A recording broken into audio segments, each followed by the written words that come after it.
all jurors are present and accounted for. Thank you very much, Sheriff. You all may be seated. Prior to the break, I did tell you all not to discuss this case with any person nor allow anyone to talk to you about this case. I presume that admonition has been kept. In a moment, the attorneys are going to give their closing remarks, and Sheriff? No, Tibbs, go back there and get that little get the numbers. I've got to draw 13, and I forgot to do that. I'm used to having them in a little box. I'm sorry, and I apologize to you. But only 12 of you will have the opportunity to deliberate. I'll be drawing one of your number from this. I think they have a cup, and it's numbered 1 through 13, and I just draw one out, or the sheriff does at the conclusion of the closing remarks. But as I've told you not to discuss this case throughout these proceedings, it would be my hope that after you've elected a foreperson, that foreperson will allow each and every one of you to contribute to the discussion as it relates to the evidence that you heard from this witness stand. Only that evidence is what you can consider during the course of your deliberation and the exhibits that have been presented to you in this particular case. Several of you have taken notes during the course of this trial.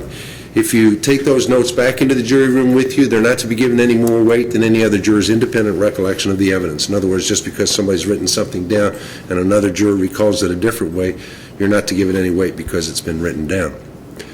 When the attorneys give their closing remarks, our courts give a great deal of latitude. They may argue a logical inference from the evidence. I have never had an attorney deliberately misrepresent what the evidence has been in a case, to my knowledge anyway. However, they recall the evidence a little bit different sometimes from jurors. Rely upon your own independent and collective memory as it relates to the evidence, because after all, they are advocates for their particular party. Oftentimes, jurors have questions as it relates to why evidence was not introduced or why an instruction is as such. As a general rule, I cannot discuss with you, thank you.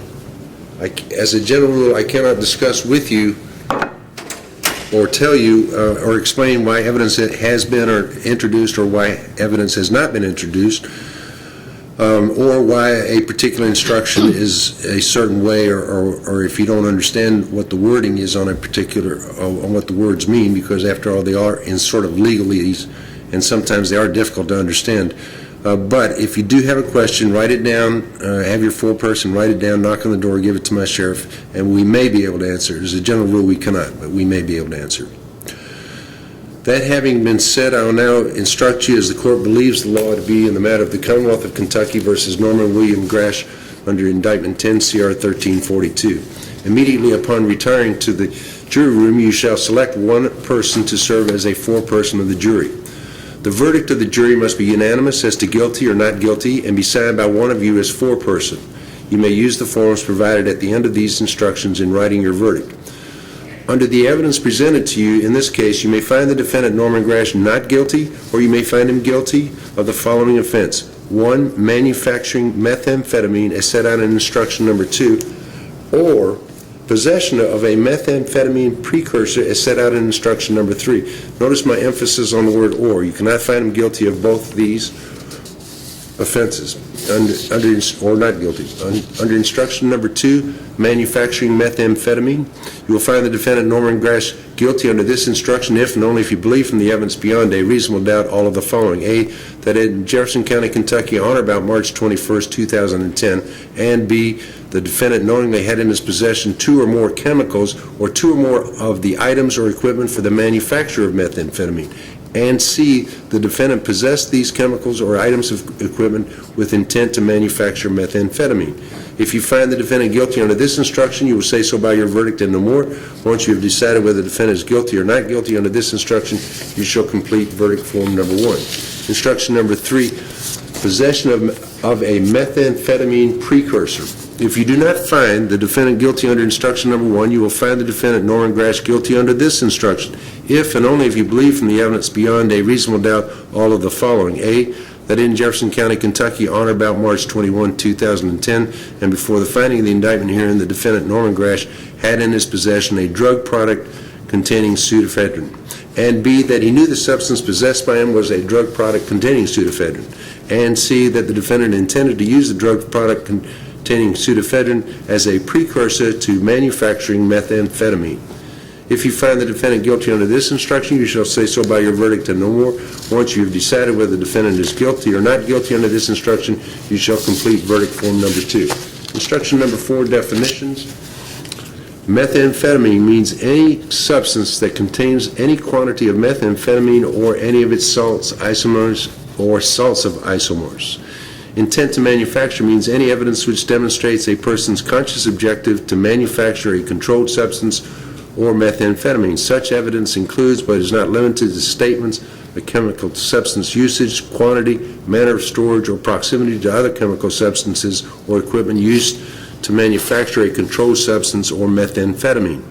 Manufacture means the production, preparation, propagation, compounding, conversion, or processing of methamphetamine, or possession with intent to manufacture, either directly or indirectly by extraction, formed substance of a natural origin, or independently by means of chemical synthesis, or by a combination of extraction and chemical synthesis.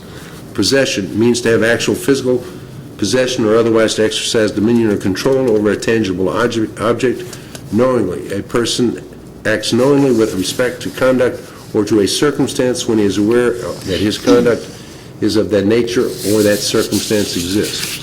Instruction number 5. The law presumes the defendant to be innocent of a crime, and the indictment shall not be considered as evidence or as having any weight against him. You shall find the defendant not guilty unless you are satisfied from the evidence alone and beyond a reasonable doubt that he is guilty. If upon the whole case you have a reasonable doubt that he is guilty, you shall find him not guilty. And then attached I have some verdict forms which correspond with the instructions that I have just given to you. I will also be providing you with some extra copies of these instructions to take back so that you can share them with your fellow jurors. That having been said, we'll now hear from the defense. Ms. Exner, you may give your closing remarks. Thank you, Your Honor. Norma.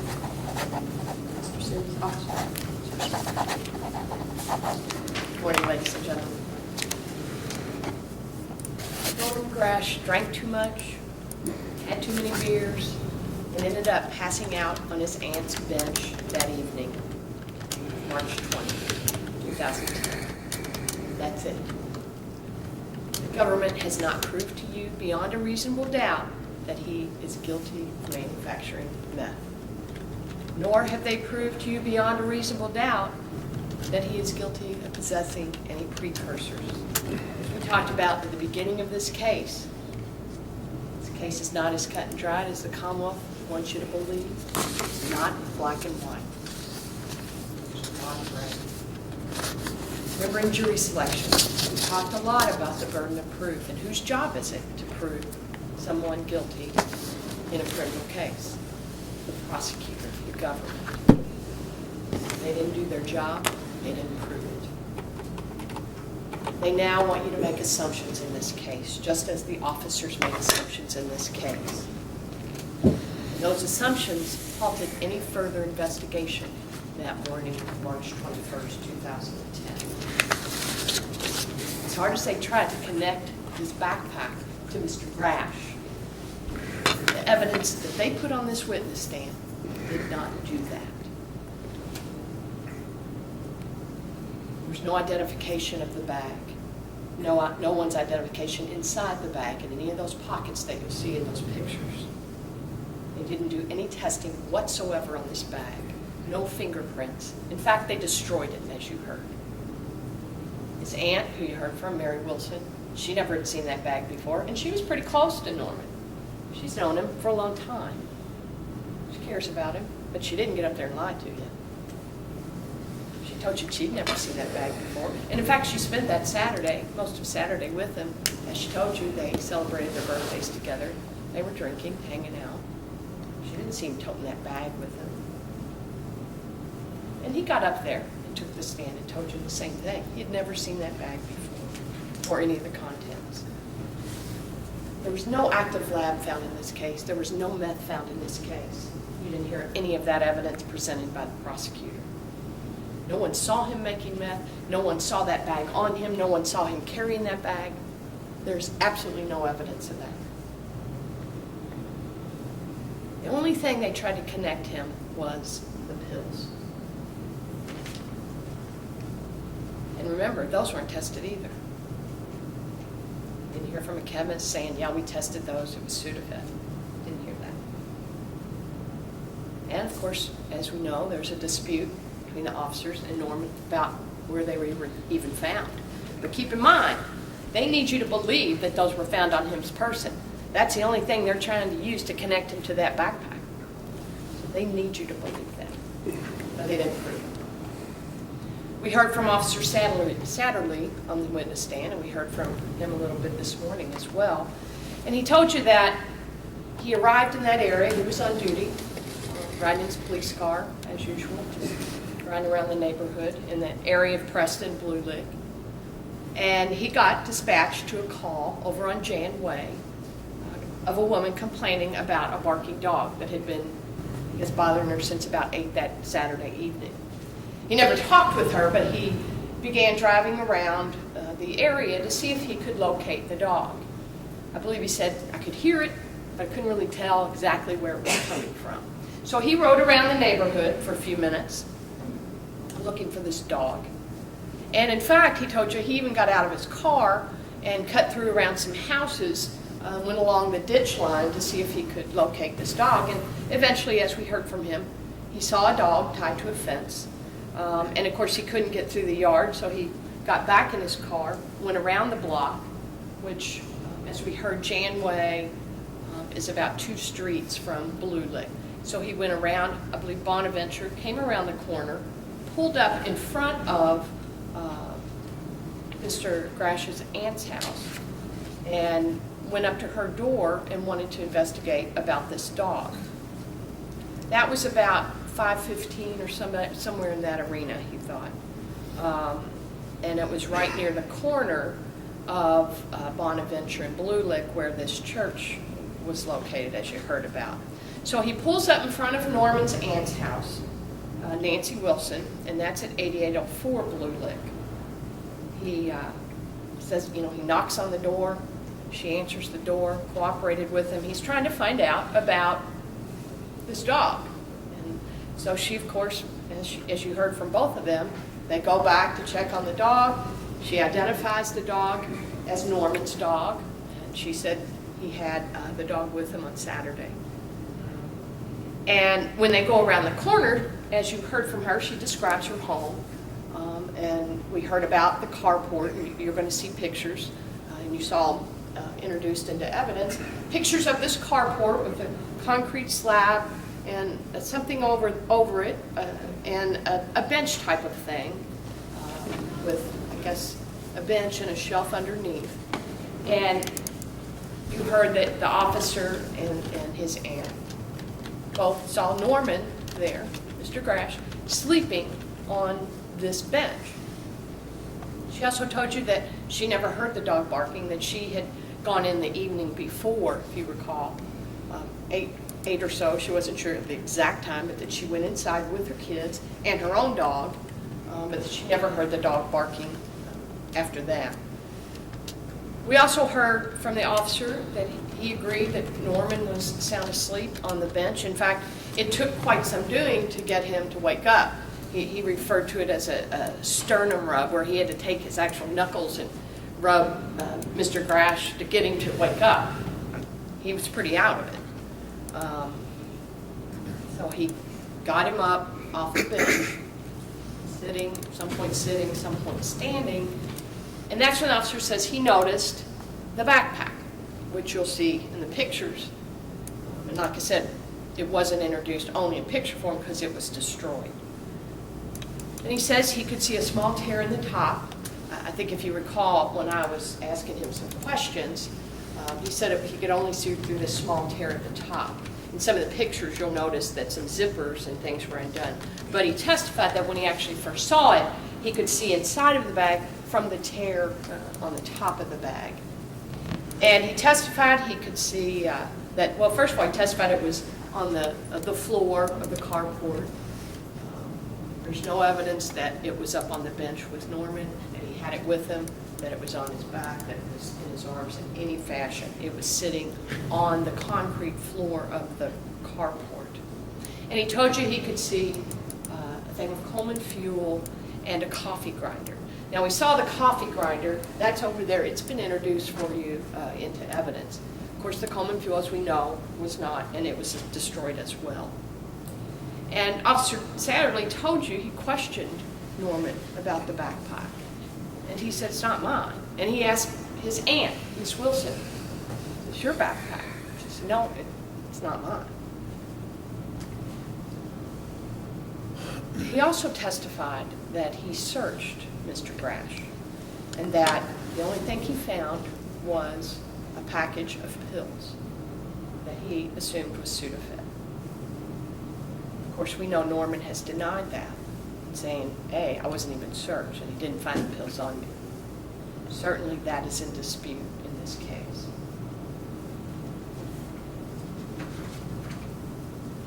And as we know from the testimony from Officer Satterley and from Sergeant Stone, who testified for Metro Narcotics, that he was suspicious. Officer Satterley was a little concerned about finding this backpack, and he, as is normal, called the Metro Narcotics to come out and assist him. And Sergeant Stone got on the witness stand and told you that, yes, he came out there, and he told you there was no meth found anywhere. They searched the backpack, and you can see in the pictures they took everything out of it and placed it on that bench to take pictures, but we know it was originally found all inside this backpack. They looked around the garage or the carport. According to his aunt, they even looked through some garbage cans on her property. And Sergeant Stone said that they collected these items, but that there was no need to bring out the hazmat to destroy any of the items. I think he specifically said in his report, because he did one, that several materials were found to manufacture meth, however, nothing that a hazmat team had to come and clean up and dispose of. He did tell you that there was a decision made at some point to destroy some of these items. Now, Officer Sadley didn't know about that, but Sergeant Stone did. Including the main piece of evidence, the backpack, as you heard. They destroyed other things, the tubing, containers, gloves, funnels, and you're only left to look at pictures of these. And none of these items, before they were destroyed, were tested at all. There was no officer who directed that these items be tested at all.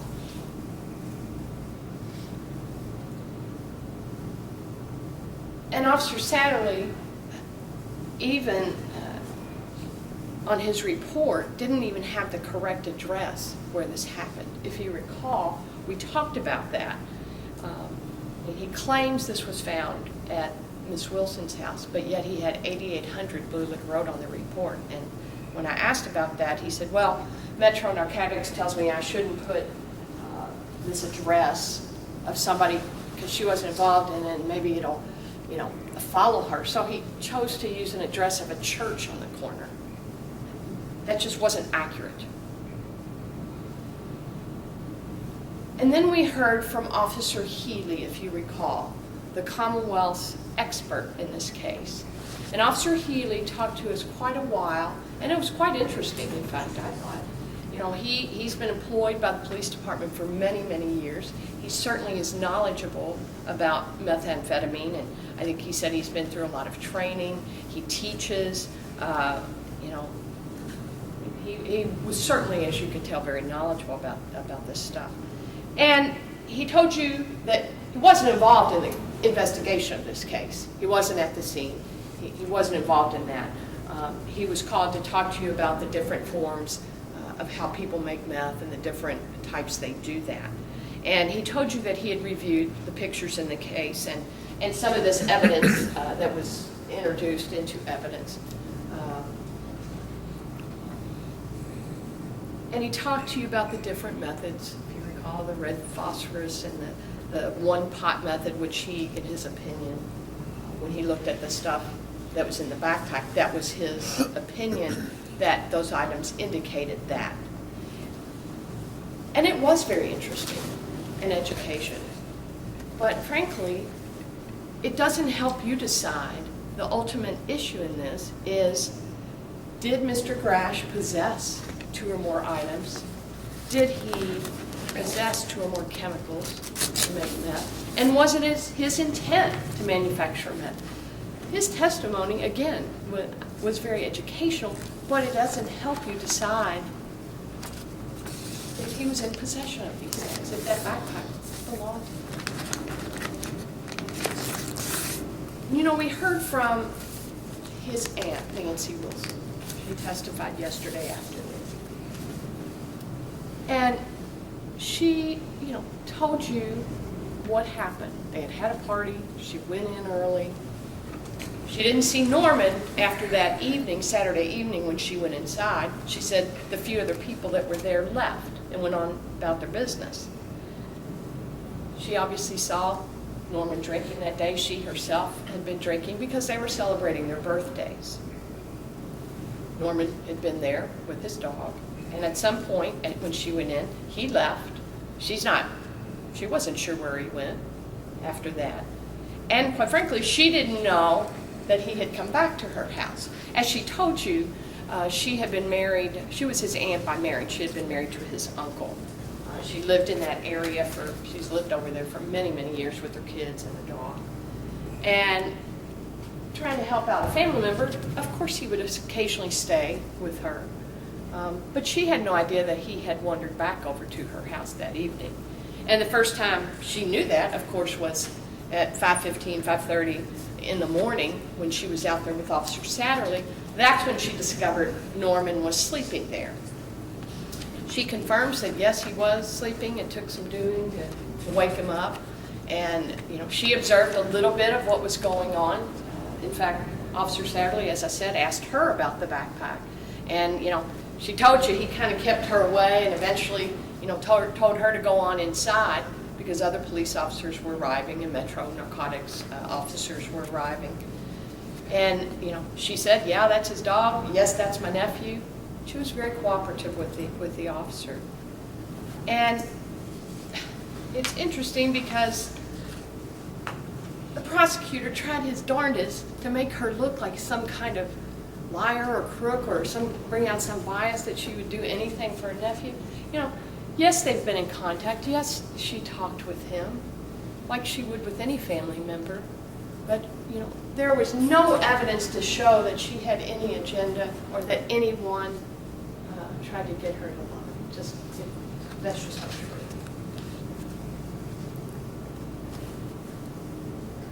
And you heard from Norman himself. We talked a lot about in jury selection that anyone who is charged with a criminal offense has a right to testify, and they have a right not to testify. And he made a decision that he wanted to tell you what happened. And he told you he's not a perfect person. He admitted to you that he had drunk a lot of beer that Saturday night. He admitted to you that he's a convicted felon, been in trouble before. He admitted those things to you. But he also told you that after he left his aunt's house, he went to some friend's house, watched a ball game, got some more beer, eventually walked back to her house because he said he was over near St. Rita on Preston, so 10, 15-minute walk. And at that point in his life, he was kind of staying here or there. He didn't really have a permanent place to be. And he came back to his aunt's house on Monday. And you heard what he told you. He took everything out of his pocket except his wallet. He didn't want to ring the doorbell, or he knew she was inside with the kids. He didn't want to be rude. He decided to just sleep out there, sleep it off. The next thing he remembers, being awakened by this officer. And as you can tell from the testimony, he was pretty groggy. He even told you, I got a little smart with the officer. Said, I had just been awakened pretty harshly. I'd had a lot to drink that night. The next thing he remembers, he's got him up, he's throwing questions at him about what about this bag? And of course, he told you, I've never seen that bag. He denied it was his bag.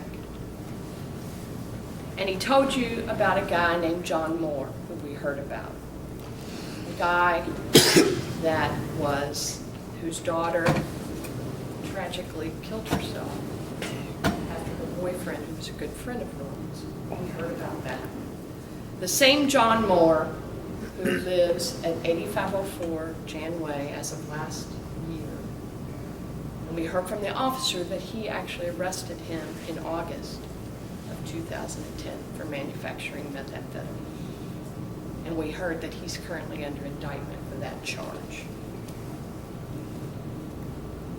Is it a coincidence?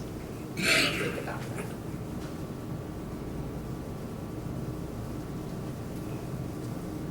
On behalf of Norman, I want to thank you for your time and energy the last couple of days. I want you to do two things. Number one, hold the Commonwealth to their burden. They have a job. And if you do that, you will realize that they have not met their burden. They haven't met their burden to prove to you beyond a reasonable doubt that Mr. Grash is guilty of manufacturing, or that he is guilty of possessing a precursor. Because of that, ladies and gentlemen, you have no choice but to find him not guilty. Thank Thank you. you, Ms. Eschner. Mr. Sims, you may give your closing remarks at this time. Thank you, Your Honor. May it please the court? Yes, sir, it does.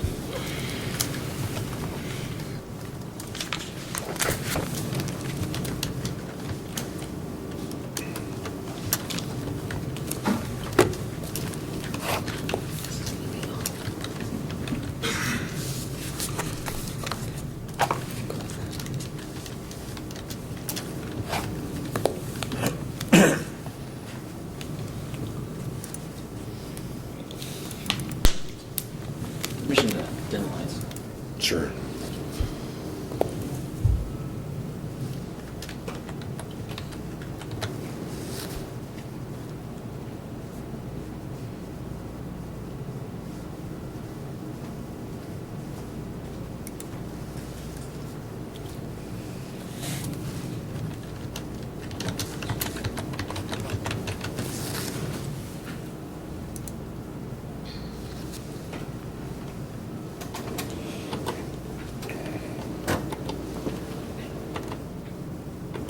We've all heard the phrase, painting by numbers. What we have today is something similar. We have manufacturing methamphetamine by numbers. As I said to you in opening, and as all the proof is supported, 30 pseudoephedrine pills plus 9 other chemicals and tools equals manufacturing methamphetamine. This is manufacturing by numbers. You don't have all those things that make up meth unless you have the intent, unless it is your plan to manufacture methamphetamine. Now, no one denies, the council doesn't deny, that if you have all those materials that I put before you today, that your plan is nothing other than to make meth. You've heard testimony about it through Detective Healy. You see the evidence here for yourself. You've heard testimony by everyone here in this courtroom. But no one denies it. If you have 30 pills plus 9 other tools or chemicals, what are you going to do with those things? You're going to manufacture meth.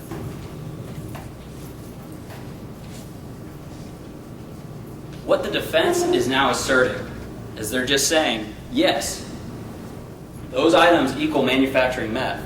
But what they're telling you is, it's not the defendant's. Typical defense. It's not mine. It's in my pocket. I didn't put it in my pocket. It's right next to you. That's not my stuff. We've heard it a million times. Oh, that's not mine. Typical defense. But here's how you can be sure that those items in that backpack were the defendant's. Officer Satterley's testimony. When he came upon the defendant, he did a pat down and he removed 30 pills, 30 pseudoephedrine pills. Okay? He called poison control. He determined that those are pseudoephedrine pills. Judge, objection. Oh, no, that's argument. He called poison control, and from that call, he determined that those are pseudoephedrine pills. After getting the items out of the backpack, there were 3 boxes. 10 pills a box, 3 boxes, 30 pills. Those pills came from those boxes. And those boxes were in that backpack with that lab, with all that stuff in there. Officer Healy, similar testimony. He is as qualified as an expert as the Commonwealth has, probably one of the best in the country in my opinion. He knows everything there is to know about meth. He looks at those pills and he says, those are Sudafed, 24-hour release. But most of all, that's evidence. If you want to see it, you can go back and look at it yourself.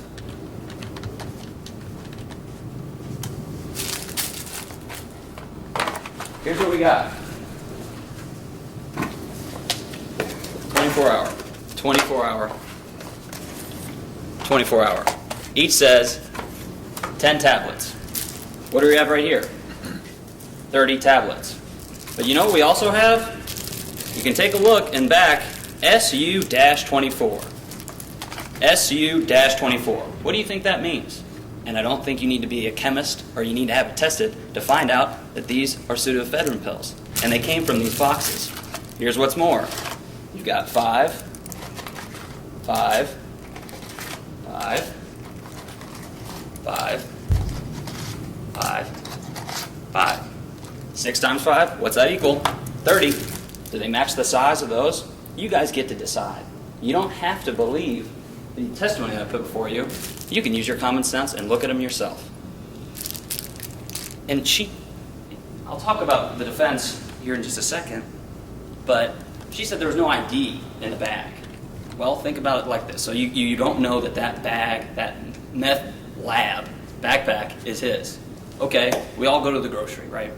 We go to the grocery, we get the stuff that we should eat. We get the vegetables, we get the meat, we get, the starches, whatever. But sometimes we get some candy right at the register, right? You get the candy, you get all your groceries, you walk out to your car with a bag, but you take out the candy bar and you eat the candy bar and you don't want to put trash in your car, so you put the candy wrapper in the bag. Is all that stuff yours? Yeah, because you put it in there. You put your trash sometimes in your bags. It's not an ID, but we got common sense. We got common sense, and that tells you those are his things. All that stuff is the defendant's. Now you might be asking yourself, why keep them separate?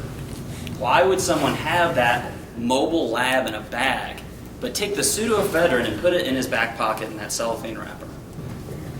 Why would you do that? Well, Detective Healy, he tells you that is the most valuable item in a methamphetamine lab. You can't make methamphetamine without pseudoephedrine. You can't do it. Why is it so valuable? It's regulated, meaning you're only allowed to purchase a certain amount at a time. You have to present an ID, and if you buy too much, you get flagged. And Detective Healy told you he gets those emails. And if he gets those emails, you're under watch. So the meth cook knows that this is the item, because you can't buy an infinite amount of it. You can't. And there's a paper trail that shows that, yes, you bought it. The other reason why it's so valuable is, think about all the other things you need to manufacture meth.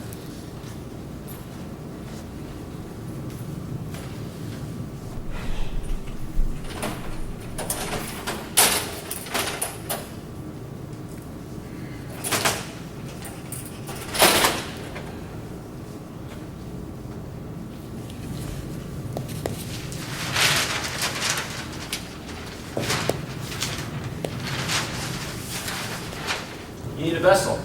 What was his vessel in this case? A 32-ounce Gatorade bottle. Ammonium nitrate, pseudoephedrine, grinder, batteries, pliers, fuel, funnels, containers, and tubes. Okay. What's the one thing that you don't need a driver's license to get? What's the one thing that anyone can buy without any impediment? A kindergartner. Anyone could buy everything but pseudoephedrine. If you were to lose all of those other things, you could walk right into the store and get them without a problem. What about pseudo? You can't buy pseudo if you've already bought too much, or you're on a watch because you bought too much before. That's why it's so valuable. Because all the other stuff is immediately replaceable. You got the $50 or whatever it costs to get the rest of it, it's yours. You can go and get it. And think about things that you keep, things that are most valuable to you. Where do you keep them?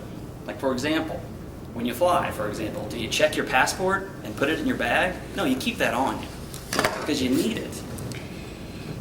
Think about money. Guys, where do you keep your money? Keep it in your pocket. You don't put it in your briefcase because it's valuable. People want it. And as Detective Healy told you on the street, pseudo's cash. Because it's so hard to get. 25 to 50 bucks a box. I think it's common knowledge that pseudoephedrine, $5 to $10, you're talking about almost a 100% increase, or more so, excuse me, it's 300% increase on your dollar there. You're going to keep that. That's fungible. You can sell that on the street. It's just like your money. You want to keep that on you. Because if you lose everything else, you can get that back. If you lose pseudo, you got some problems. And if you've had a history of buying too much pseudoephedrine, you can't get it anymore. Or you got to hit the street and pay top dollar for it. That's why he keeps it in his pocket. Judge, may we approach briefly? Yes, ma'am.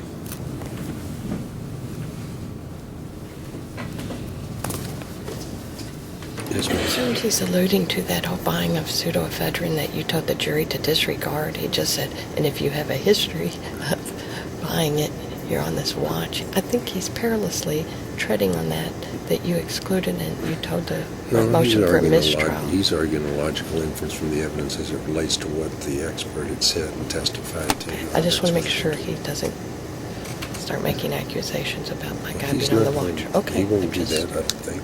He's getting pretty close. No, he's not.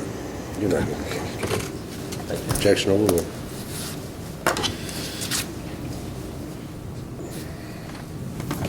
As I said, that's hard to get to because it's regulated. And if you bought too much, you can't get it again.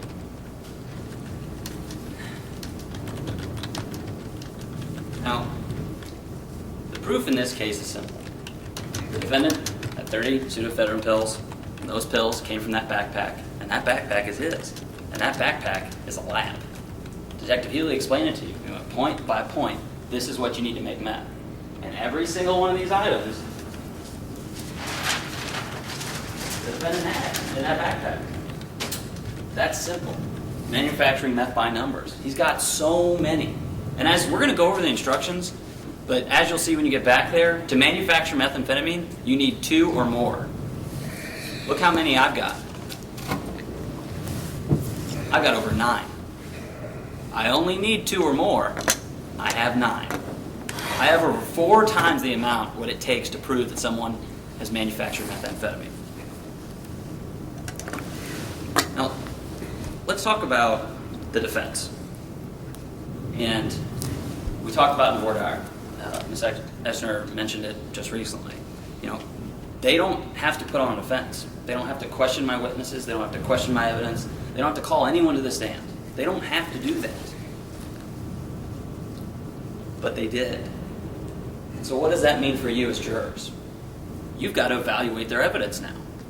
You've got to evaluate their evidence and determine, can you believe it? Is it truthful? Is it reasonable?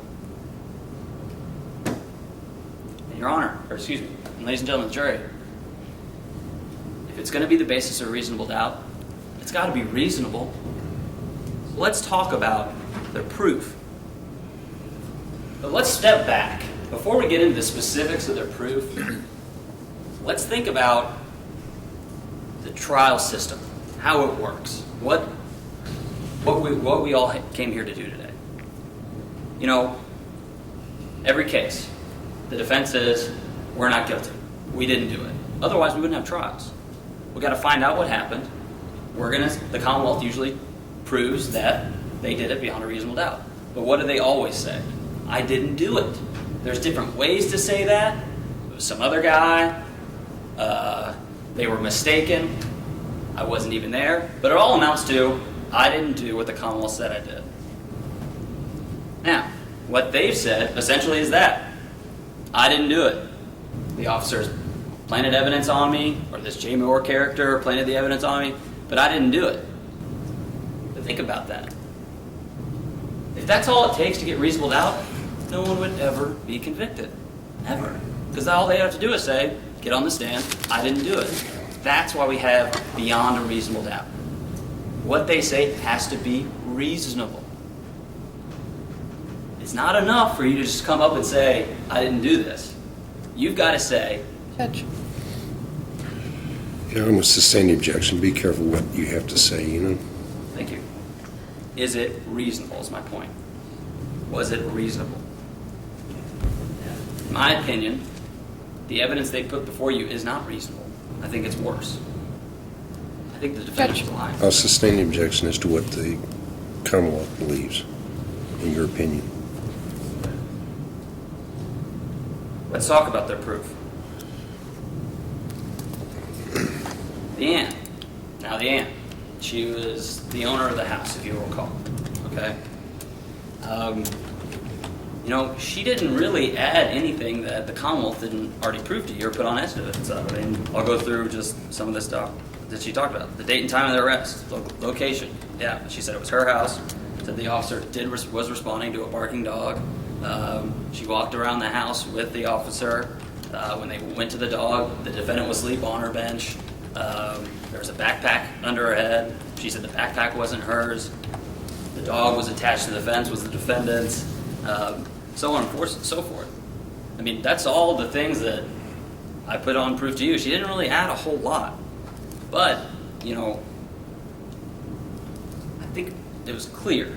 The evidence is clear that she did have some bias. I mean, and some of it's understandable. It's her nephew. You look after your family. You look after her own.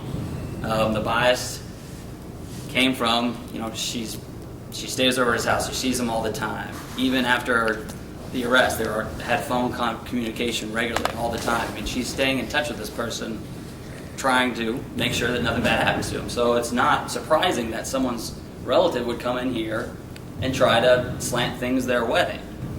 And that happens. That happens. It's not okay for you to stretch the truth, for anyone to stretch the truth when you're under oath in a court of law. That's not okay. But no one should be surprised by it. What sets her apart from that misstep is she just went a little too far.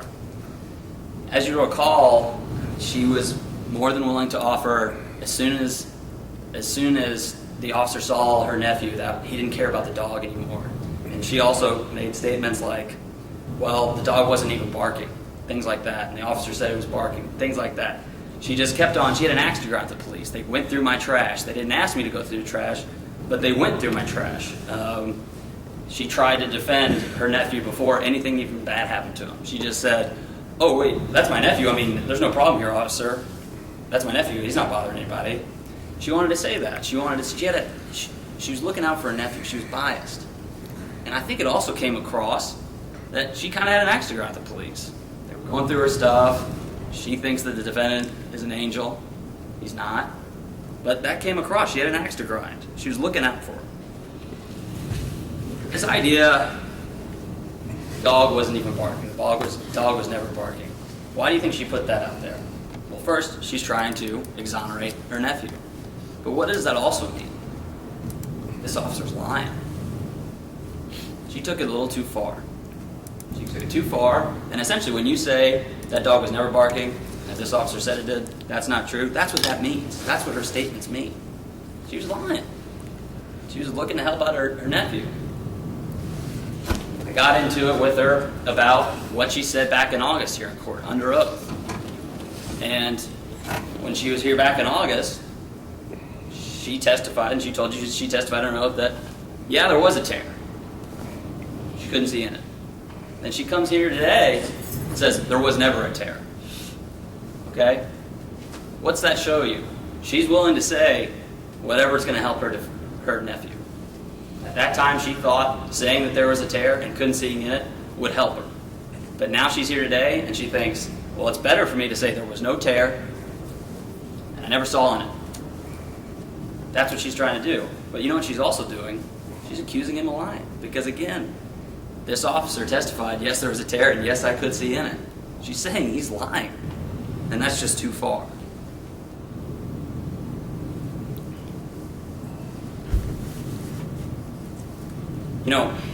And there's some overlap. and the defendant, and what the defendant testified to, and what the aunt testified to. And the overlap is the police are lying. She said it by subtlety by saying there wasn't a tear, there was no dog barking, but the defendant got explicit. He said this officer never went into his pocket. He said this officer never recovered those pseudoephedrine pills from his back pocket. He is essentially saying that this officer planted evidence on him.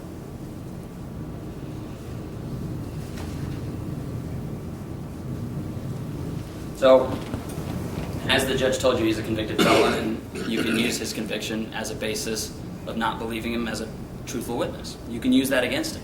The judge instructed you so. But let's talk about his story, okay? His story is essentially, I was sleeping in my aunt's, I was woken up by the officer, there's a backpack in my head, and then I was put in a police car. And he also testified when I cross-examined him. He bought it a couple of times, but he has a nasal problem. Right. He has a nasal problem. That's why he's bought it before. But I think what we all saw yesterday was a convicted felon just trying to save himself once again. And, a lot of proof was put on about this other guy, this John Moore, some other guy. All there seemed about, the majority of their proof was about this person, and then in closing, it's just consider it. And here's why I think they've abandoned that theory, is because it's become so ridiculous, so unreasonable, that no juror could ever possibly believe it. Because here's what you'd have to believe. You heard some testimony that Mr. Grash was present when his daughter killed himself. And by being present at a suicide, that means that this person was mad at him and was going to set him up with a meth lab. I mean, that's the testimony we have from the defense. They got in an argument, they got in a fight earlier, there's no, killed my daughter, that's why I'm so mad at him.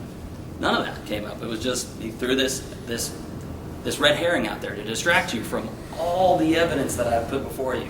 Think about this, but don't think about the pseudoephedrine. Don't think about the backpack at his head, the coffee grinder, the pliers, the so on, the so forth, the mobile lab in a backpack.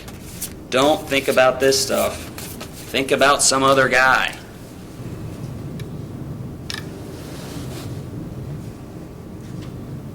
So let's talk about how unreasonable that is. I'll try to be quick because it seems as though the defense is even saying that's not a tenable position. To say that this John Moore planted on, they're saying just consider it. Well, I'm telling you, it's a distraction technique. Here's what you'd have to believe. That John Moore was in the neighborhood that day. That John Moore knew that the defendant was at his aunt's.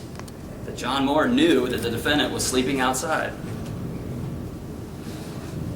That he would go and buy coal and fuel, gloves, ammonium nitrate, tubes, pliers, containment vessel, so on and so forth. Buy all those things, stick it in a backpack, and drop it in front of Norman.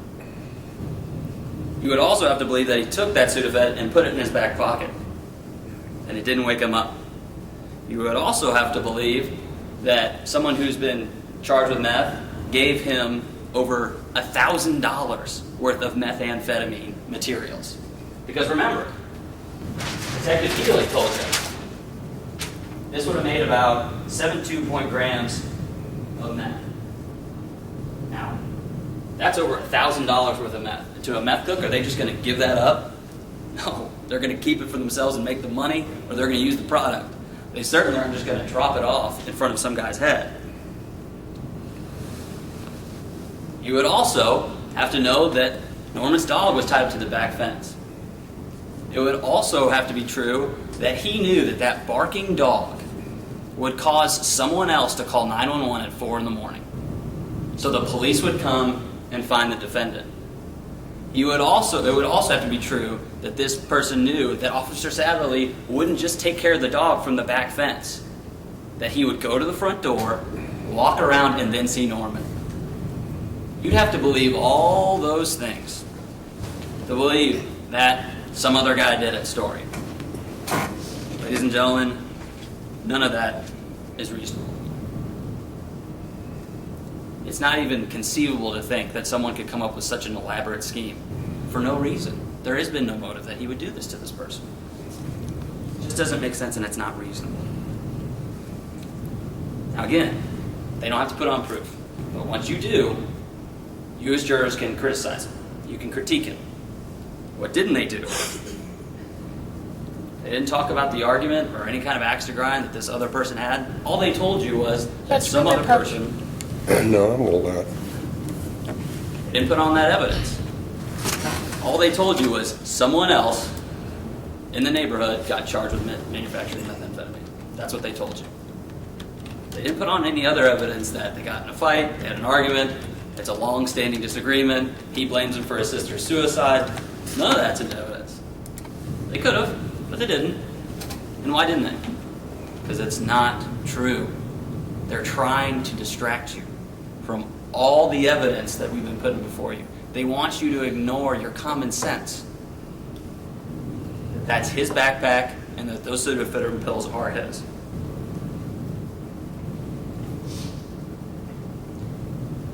Now let's talk about what the defendant said and what it means. What the defendant has said amounts to this officer planted evidence on him. But don't listen to me. Listen to the defendant himself.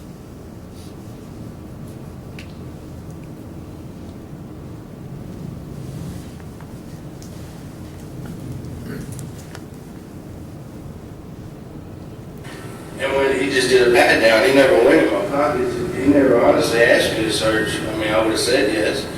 But he did a pat down, he never went in my pockets at all. Well, let me ask you about there was testimony that they found Sudafed in your pockets. Were you aware that there was any Sudafed found in your pockets? No, he never went in my pockets. So it's your testimony that there was no Sudafed in your pockets? Yes, ma'am. Have you ever seen any Sudafed like that? No, ma'am. I wasn't good at doing the questioning. He admitted, he said that repeatedly, that he never went in his pockets, that there was no Sudafed put in his pockets, nothing. And that's not fancy lawyer speak. I didn't trip him up. That's from the defense. That's from her questions. He is telling you that these pseudoephedrine pills that this officer has testified he pulled out, that Officer Summerall testified that this officer pulled out. He's saying that the officer is not only lying to you, he planted them. He brought them here today to make his case. That's what he's saying. He's saying that he's lying. He's saying that he's planting evidence. And just how unreasonable that is. They were both present. Norman Grash, once again, couldn't stop. He said, only Officer Sally was there. Only him. Put me in cuffs, and I got put in the car only by him. Officer Summerall testified under oath. I was right there. I saw it all happen. I was his backup. I was there right with him. That is a lie. And it's such a ridiculous lie because they're saying he planted evidence on him. I mean, what's going to happen to an officer if you plant evidence on somebody? You're going to lose your job. And why would you lose your job over him? Why? Why would he do that? And think about why someone lies. A good indicator is their motive to lie. Let's talk about his motive to lie. What motive does he have? So you get tripped up by a quick defense attorney in trial, get caught lying on the stand, get sanctioned, or it comes out that he planted the evidence and he's going to lose his job. That's what he's going to do, to put some pills on some guy when he's responding to a barking dog complaint. He doesn't have any extra crime with the defendant. He was responding to a barking dog. That means that this officer was looking for a barking dog, but he had 30 pseudoephedrine pills in his back pocket, and he just happened upon a bag with the exact same boxes and cellophane packages. That's what they're saying. That's what the defendant's saying. And ladies and gentlemen, that's not reasonable. For it to be the basis for reasonable doubt, it's got to be reasonable.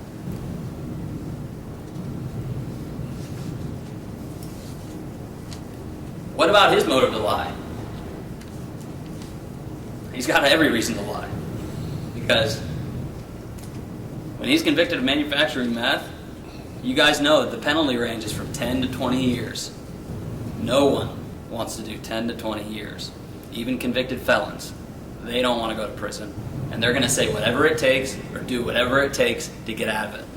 And this defendant thought that you couldn't decide between what is reasonable and unreasonable. That's what he thinks. But you can use your common sense and say that that's not reasonable, and he is lying. And he's lying to save his hide.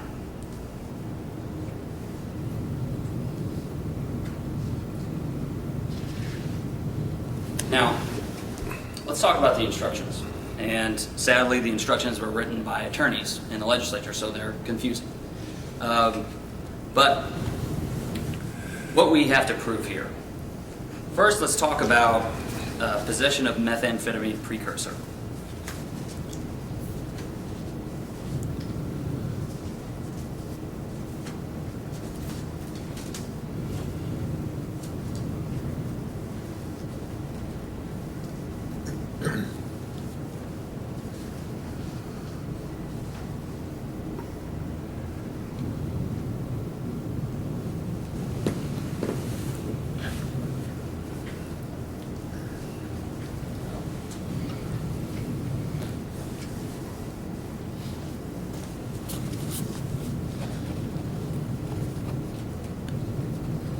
Focusing doesn't seem to work.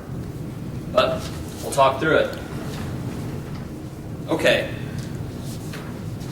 You're going to go back there and get to the instructions. And instruction number 1 instructs you about what you're charged by the judge to do. And that is, as soon as you get back there, you choose a foreperson. And that's the person that's going to be kind of the leader. And that's somebody that you guys decide who's going to lead you. The second thing is it says you need to sign a verdict form, whether it's guilty or not guilty. And the third thing is you can only find the defendant guilty of one of the 2 offenses. You cannot find him guilty of both. Okay? There's 2 instructions. Manufacturing methamphetamine and unlawful possession of a methamphetamine precursor. You can't find both, but you can find one. You can find him guilty of one. Now, it's instruction number 3, and you're going to have copies of this, and you're going to be able to go over it back there with each other. You're going to have 6 copies. Instruction number 3. Here's what you need to remember about instruction number 3. I'm going to circle it.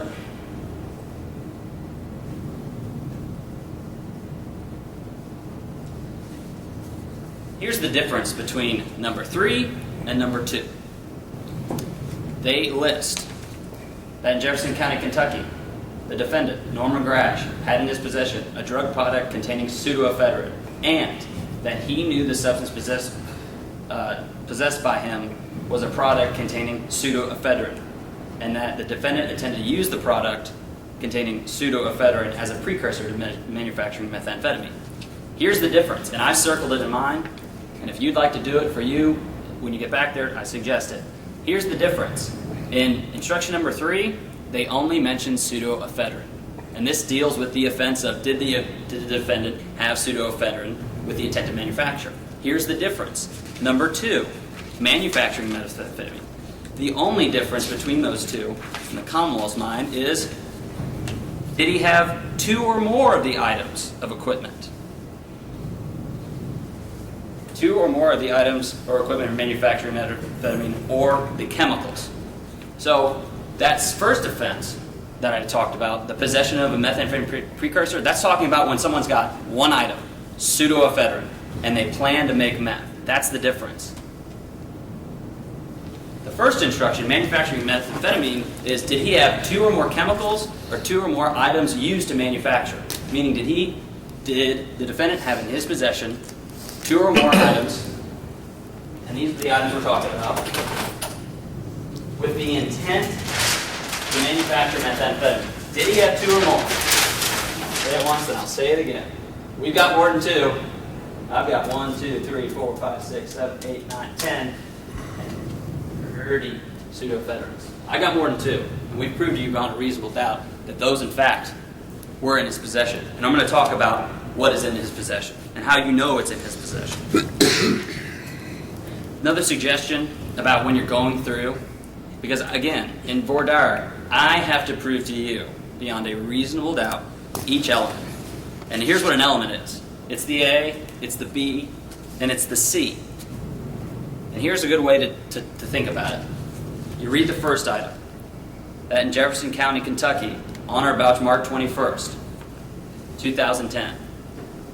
As you recall, the testimony was, this happened in 8804 Blue Oak Road. The officer testified that that is in Jefferson County. Everyone here said that this was in the Oklahoma area.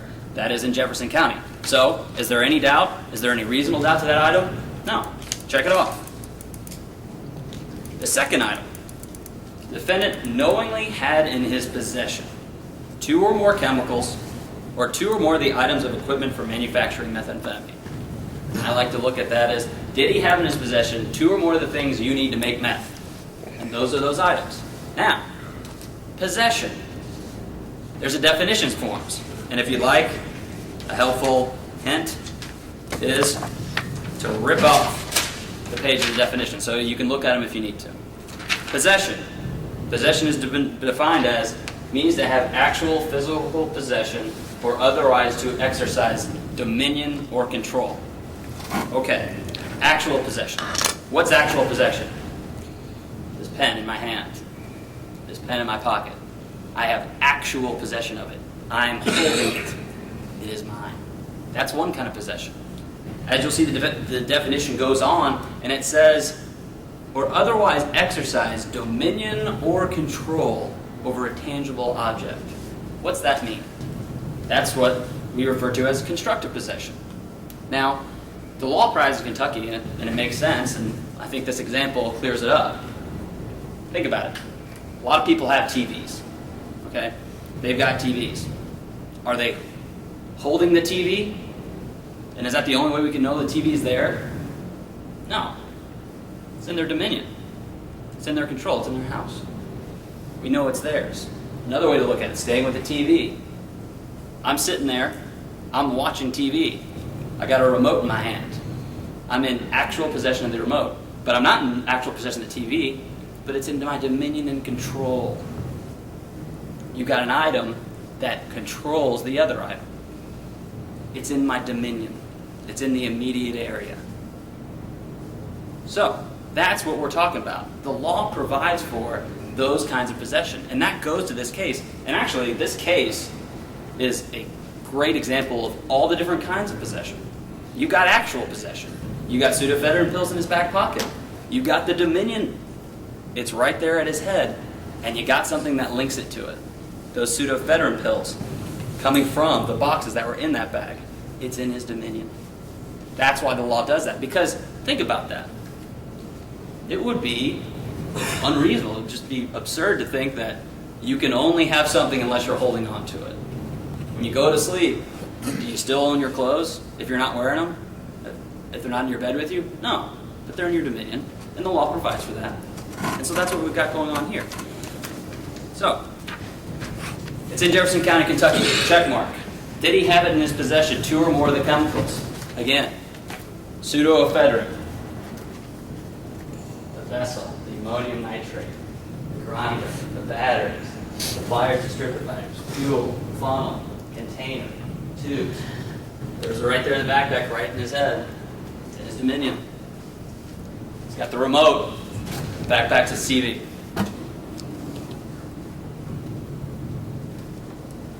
And then C. So you check that off. And think about this. You know, and this kind of explains the second part, what I'm about to talk about. As I sit before you today, I am guilty of A and B. Okay? In Jefferson County, Kentucky. I knowingly had my possession. I know I have pliers. I know I have batteries. And I know I have funnels and containers. Those are all in my house. They're in Jefferson County. I'm guilty of A and B. But why aren't I being arrested? Why am I not being prosecuted? That's because of C. The law says that you also have to have the intent to manufacture. I don't have any intent. Where do you get the intent from? Where do you get the intent from? You get the intent from having all those things together. Think about it. And he defines intent to manufacture. One of the things that you are instructed that you shall consider is manner of storage, proximity to other chemicals. These were all right next to each other in a bag. Detective Healy told you, in his experience, you can carry them in a backpack. You can carry the meth lab around. They're mobile. You can move them around. They're in close proximity to each other. And think about it. What other purpose would someone have all those things in one location for? There is another explanation. There's no other explanation of why he had it. You had it because he had the intent to manufacture. And you're thinking, well, most criminal cases, and let's talk about why the law has an offense that says you just have to have the intent, therefore you are guilty. Why does the law do that? Think about it. Let's think about a bomb. Okay? Think about a bomb. Police come into a guy's house, you got the C4, you got the wire, let's say you got some dynamite, things like that, that's all hooked up, but he hasn't detonated it yet. Oh, you haven't detonated it yet, therefore you haven't done anything wrong. No. Think about it. It makes sense. That's why we have crimes like this. Because the law doesn't want to protect defendants from not finishing the job that they have every intention and plan of doing. That's the point. That's why we have crimes like this. So you don't let people like that get away. So you can stop the bomb before it goes off. And the parallel to the bomb here is obvious because, as Healy talked about, these things can be mini bombs. The lithium reacts with the water and it explodes. It causes a reaction. That's why we have this law, to stop the bomb from going off, to stop him from manufacturing methamphetamine. Okay? It makes sense. The law makes sense.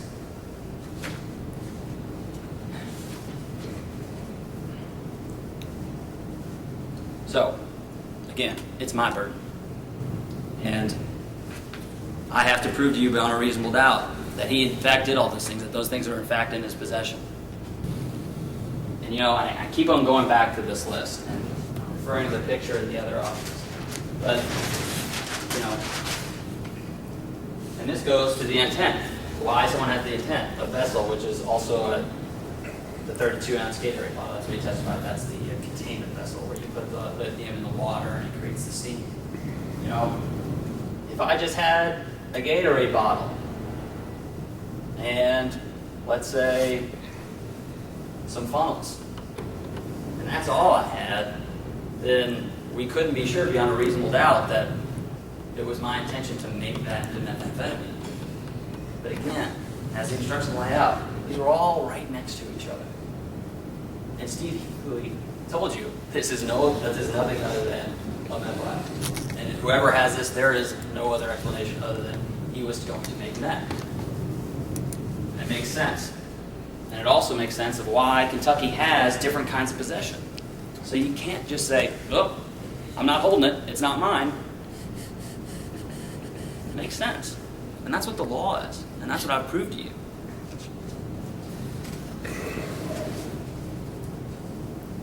But let's get real here. The last thing I said, Lord Dyer, is we're all going to use our common sense here, okay?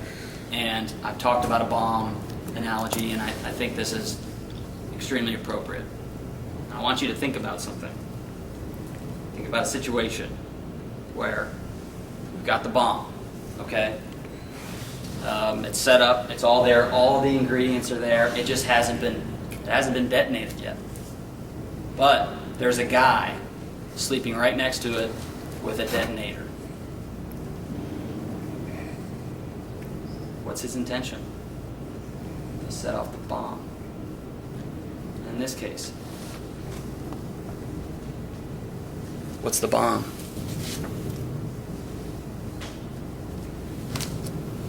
What's the detonator?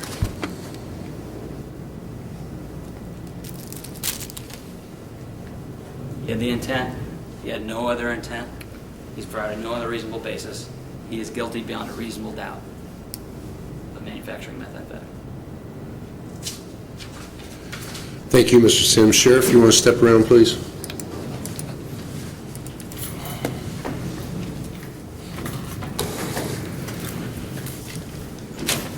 Sheriff will now draw one of your number.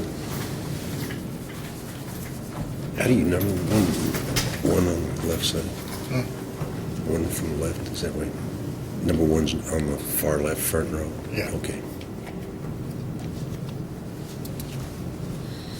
Jury in seat number 11. Yes. If you'd remain seated, Sheriff, you may swear. You solemnly swear you not allow any communication to be made to this jury nor making yourself except to ask if they've agreed upon a verdict or further order of this court. I do. Thank you. Sheriff, we'll gather the evidence up to take back to the jury room later. Go with my sheriff, deliberate. When you've reached a verdict, knock on the door and advise my sheriff. All rise for the jury, please.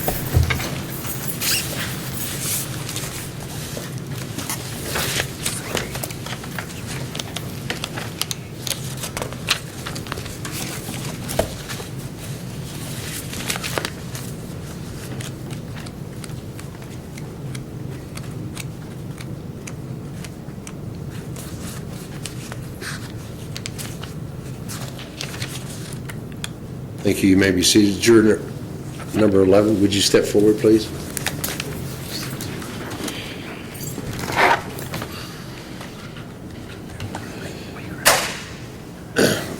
As I've told you throughout these proceedings not to talk about this case, now you can talk to any person you wish or not talk to them depending upon how you feel. I needed you as a 13th juror. Don't feel bad that you're not one of the 12, all right? Okay. And I'm sure you'll find out what happens in this case from your fellow jurors later on.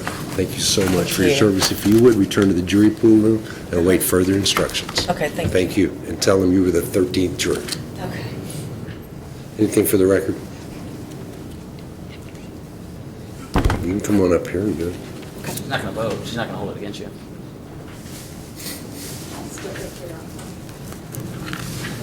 Just if you put on the record her number, I just like to. No, what is your badge number, please? 461. 1156. Thank you. Just like to put that on the record. Do you want my cell number? Put that on the record, but Yeah, I'll put that on the record. Sure. thanks a lot. 38 Say it louder. Well, I can't hear you. What, I'm sorry? 3530.